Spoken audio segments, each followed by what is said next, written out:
December 9న Telangana రాష్ట్రం అంతా కూడా చాలా భారీ ఎత్తున ఎదురు చూసినటువంటి రోజు అని చెప్పుకోవచ్చు. తెలంగాణ రాష్ట్రం ఇస్తామని చెప్పి ఏదైతే కేసీఆర్ దీక్షా దివాస్ చేపట్టి నుంచి డిసెంబర్ 9 రోజు ముగించుకున్నటువంటి రోజు. ఇదే రోజు తెలంగాణ రావడం కూడా కీలక పాత్ర వహించినటువంటి రోజుగా చూస్తూ ఉంటాం.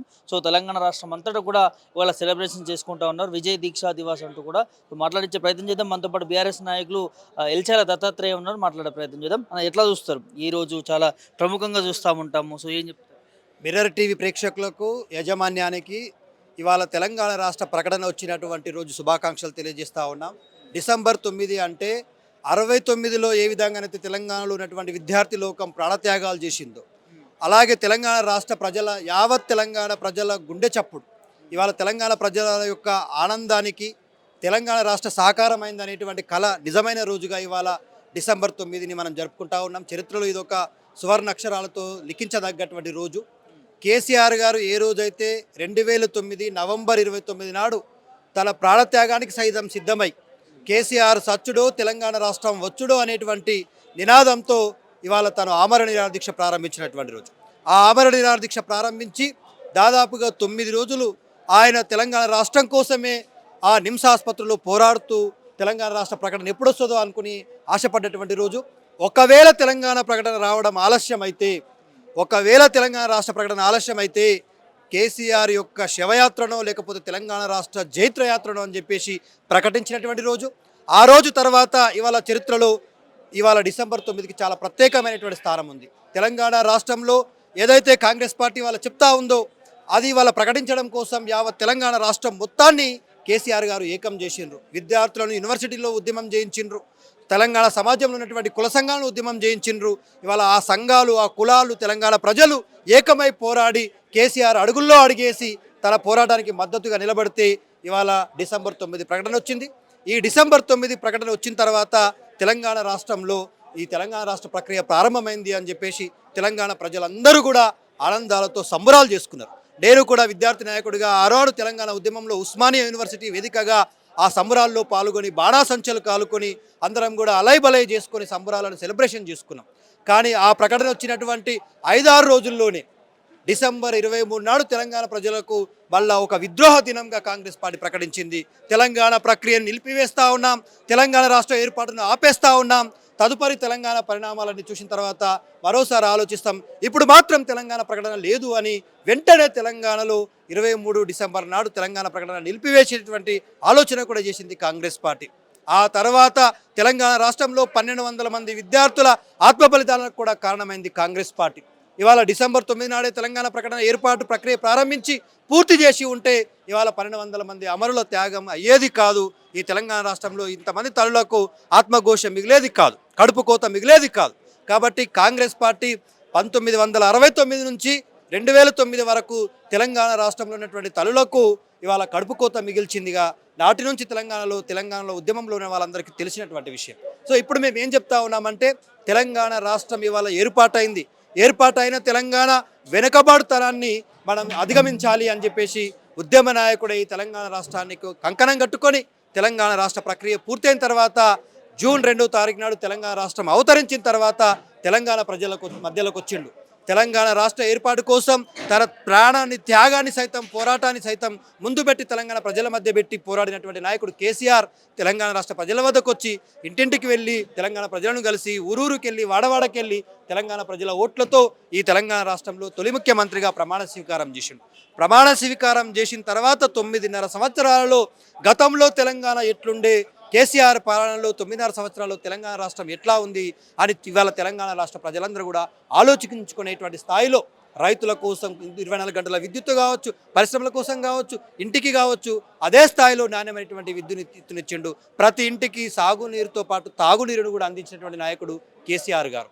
ఒక్కటి కాదండి, కేసీఆర్ గారు అంటే ఇవాళ తెలంగాణ రాష్ట్రంలో కల్పిస్తున్నటువంటి ప్రతి అభివృద్ధి పథంలో కేసీఆర్ గారి ఆడవాళ్ళు కనిపిస్తూ ఉంటాయి. ఆయన పోరాట ప్రతిమ కావచ్చు, నాడు అనుభవించినటువంటి క్షోభ కావచ్చు, తెలంగాణకు జరిగినటువంటి అన్యాయాన్ని అడుగడుగున తెలంగాణ ప్రజలకు ముందుకు తీసుకొచ్చి కేసీఆర్ గారు ఇవాళ వాటినన్నింటినీ ఒక్కొక్కటిగా దూరం చేసిండు. తెలంగాణ రాష్ట్రం అంటే కరెంటు లేని రాష్ట్రమని, తెలంగాణ రాష్ట్రం అంటే నీరు లేని రాష్ట్రమని, తెలంగాణ రాష్ట్రం అంటే ప్రాజెక్టులు లేని రాష్ట్రమని ఎట్లానైతే సమైక్యాంధ్రవాదులు ఒక ముద్రేసిండ్రు ఆ ముద్రలన్నీ కూడా చెరిపేస్తూ తెలంగాణ రాష్ట్రంలో పాడావు పడ్డటువంటి ప్రాజెక్టులన్నింటినీ శరవేగంగా పూర్తి చేసిండు. నూతన ప్రాజెక్టులు లాంటివాటి కాళేశ్వరం కావచ్చు, పాలమూరు ఎత్తిపోతల కావచ్చు, డిండి కావచ్చు, ఇలాంటి ప్రాజెక్టులను ఉధృతంగా పూర్తి చేసి తెలంగాణ ప్రజల యొక్క వ్యవసాయానికి దాదాపుగా పూర్తి స్థాయిలో 1,00,00,000 ఎకరాల మాగానిగా మార్చేటువంటి ప్రయత్నం చేసిండు. మీరేమో అభివృద్ధి చేసిరంటున్నారు, కాంగ్రెస్ ఏమో అప్పులు చేసి తెలంగాణ రాష్ట్రాన్ని అప్పుల్లో కూరుకుపోయేలా చేసింది.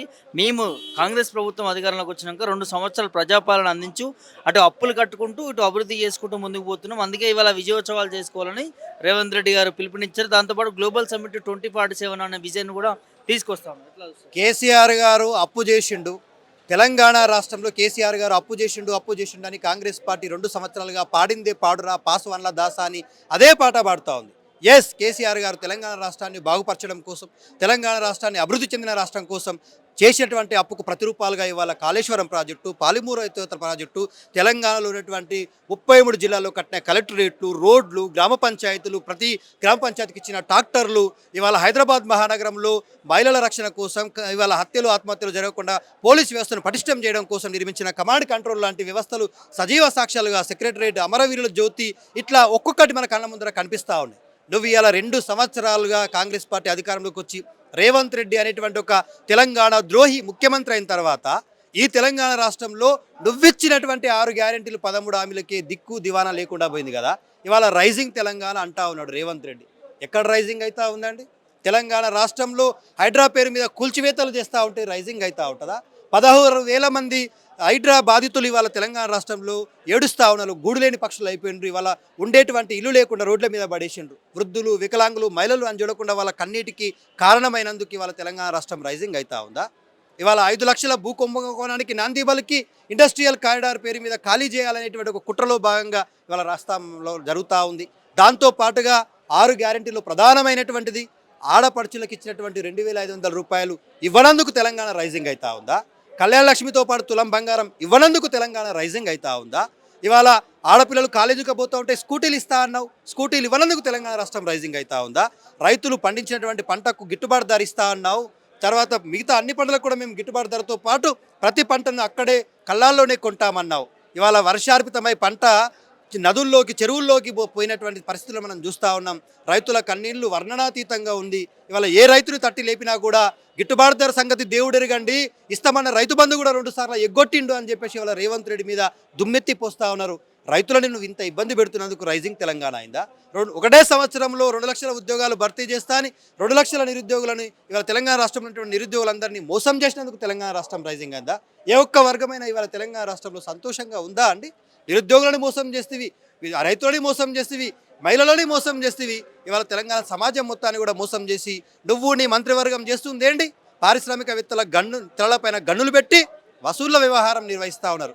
ఎస్, మా నాయకుడు హరీష్ రావు గారు చాలా స్పష్టంగా చెప్పిండ్రు, ఆర్గనైజ్డ్ కరప్షన్కు నాంది పలికినావు నువ్వు. ఎవరి వాటా వాళ్ళు పంపకాల్లో చేసుకొని ఇవాళ తెలంగాణ రాష్ట్రాన్ని దోచుకు తింటా ఉన్నారు.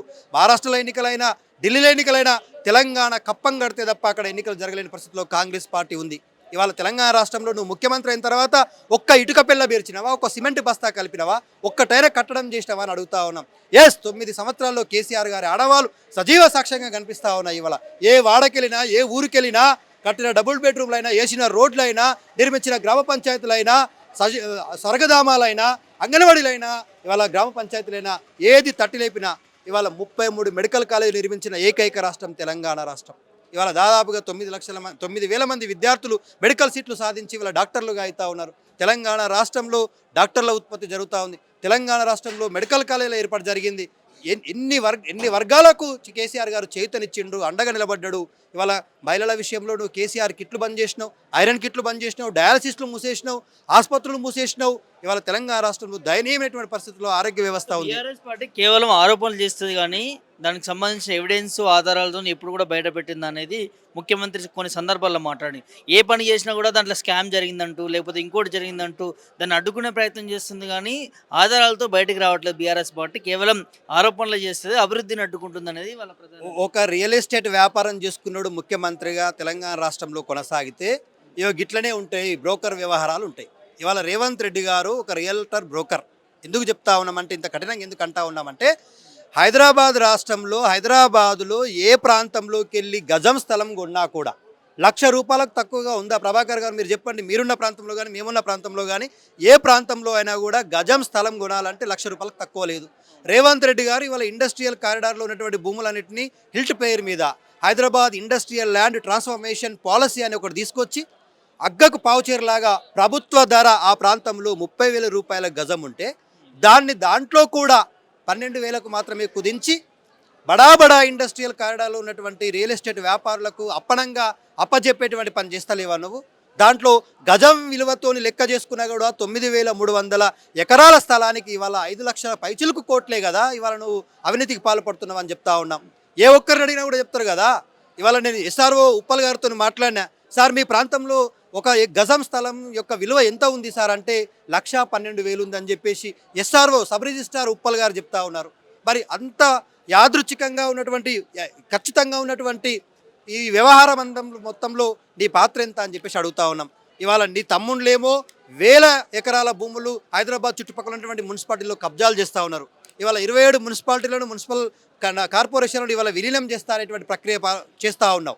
రేవంత్ రెడ్డి గారు ముఖ్యమంత్రి అయిన తర్వాత భూమి కేంద్రంగా రాజకీయం చేస్తూ ఉన్నాడండి. కేవలం భూమి కేంద్రంగా మొదటిసారి ఫార్మా కంపెనీలు పెడతామని చెప్పేసి లఘుచర్లలో ఉన్నటువంటి గిరిజనులవి, ఎస్సీలవి, ఎస్టీలవి, బీసీలవి భూములు గుంజుకునేటువంటి ప్రయత్నం చేసిండు. తర్వాత హైదరాబాద్లో ఉన్నటువంటి కచ్చగచ్చిబౌలి భూముల పేరు మీద యూనివర్సిటీ విద్యార్థుల భూములను లాక్కునేటువంటి ప్రయత్నం చేసిండు. ఆ తర్వాత ఇండస్ట్రియల్ కారిడార్ పేరు మీద పారిశ్రామికవేత్తలకు ప్రభుత్వానికి మధ్యలో ఉన్నటువంటి భూములు లాక్కునేటువంటి ప్రయత్నం చేస్తూ ఉన్నాడు. ఆ తర్వాత మున్సిపాలిటీల విలీనం పేరు మీద ప్రజల దగ్గర ఉన్నటువంటి భూములను లాక్కునే ప్రయత్నం చేస్తున్నాడు. హైడ్రా పేరు మీద పేద వర్గాల ప్రజల భూములను లాక్కునేటువంటి ప్రయత్నం చేస్తున్నాడు. కేవలం భూమి కేంద్రంగా రాజకీయం తప్ప ఇంకేమైనా కనిపిస్తూ ఉందా మనకి ఇక్కడ? అందుకే రేవంత్ రెడ్డి గారిని రియల్ ఎస్టేట్ ముఖ్యమంత్రి అంటా ఉన్నారు తెలంగాణ ప్రజలు. ఫైనల్గా ఏం చెప్తారండి? అధికారం కోల్పోతా ఉంది, వరుస ఓటములు బీఆర్ఎస్ పార్టీకి వస్తున్నటువంటి పరిస్థితి చూస్తూ ఉన్నాం. ఎట్లా ఉండబోతుంది? అధికార దాహంతో కాంగ్రెస్ పార్టీ రిగ్గింగ్కు పాల్పడతా ఉంది, డబ్బులు యథేచ్ఛగా పంచుతా ఉంది. పోలీస్ అధికారులు సైతం దగ్గరుండి కాంగ్రెస్ పార్టీ అధికార పార్టీకి వత్తాసు పలుకుతా ఉన్నారు. మేము గెలుపులు ఓటముల గురించి ఆలోచించుకునే పరిస్థితిలో లేము. తెలంగాణ ప్రజల యొక్క కాంగ్రెస్ పార్టీ ఇచ్చిన హామీలు నెరవేర్చడం కోసం మనం బలమైనటువంటి ప్రతిపక్షంగా పోరాటం చేస్తూ ఉన్నాం. దాంతోపాటు దినదినం మా పార్టీని బలోపేతం చేస్తూ ఉన్నాం. త్వరలోనే మా నాయకుడు హరీష్ రావు గారు, కేటీఆర్ గారి నాయకత్వంలో రాష్ట్ర స్థాయిలో కూడా కమిటీలు వేస్తామని చెప్పి ఆలోచన చేస్తూ ఉన్నారు. కమిటీలు ఏర్పాటు చేస్తారు. బలంగా మళ్ళీ ప్రజల మధ్యకి వెళ్తాం. ఇప్పుడు ఉన్నటువంటి పరిస్థితుల్లో అయితే స్థానిక సంస్థల ఎన్నికల్లో బీఆర్ఎస్ పార్టీ ఘన విజయం సాధించాలనే ఉద్దేశంతోనే జిల్లాలో ఉన్నటువంటి అన్ని క్లస్టర్లను యూనిట్లుగా చేసి మాకు బాధ్యతలు అప్పచెప్పారు. ప్రతి ఒక్కరం కూడా ఫీల్డ్లో వర్క్ చేస్తూ ఉన్నాం. గ్రామ పంచాయతీ ఎన్నికల తర్వాత జడ్పీ ఎన్నికల తర్వాత మున్సిపల్ ఎన్నికలు, ప్రతి ఎన్నికల్లో కూడా బీఆర్ఎస్ మార్క్ అంటూ ఉండాలని, బీఆర్ఎస్ ఖచ్చితంగా ప్రతి ప్రాంతంలో కూడా బీఆర్ఎస్కు బలమైనటువంటి క్యాడర్ ఉంది. ఈ దేశంలోనే 65 లక్షల పైచిలకు సభ్యత్వం ఉన్నటువంటి ఏకైక ప్రాంతీయ పార్టీ బీఆర్ఎస్ పార్టీ. అందుకే బీఆర్ఎస్ పార్టీ బలంగా ఉంది. మేము ఖచ్చితంగా అధికారం పార్టీకి ఎట్లా కొంత హెడ్జ్ ఉంటుంది, అధికారం ఉన్నటువంటి బలం కావచ్చు, అధికారంలో ఉన్నటువంటి వ్యవస్థలు కావచ్చు, వాళ్ళకి మద్దతు పలకొచ్చు. కానీ ప్రజల మద్దతు మాకుంది. ఖచ్చితంగా ప్రజల మద్దతుతో మరింత ఉత్సాహంతో ముందుకు వస్తాం.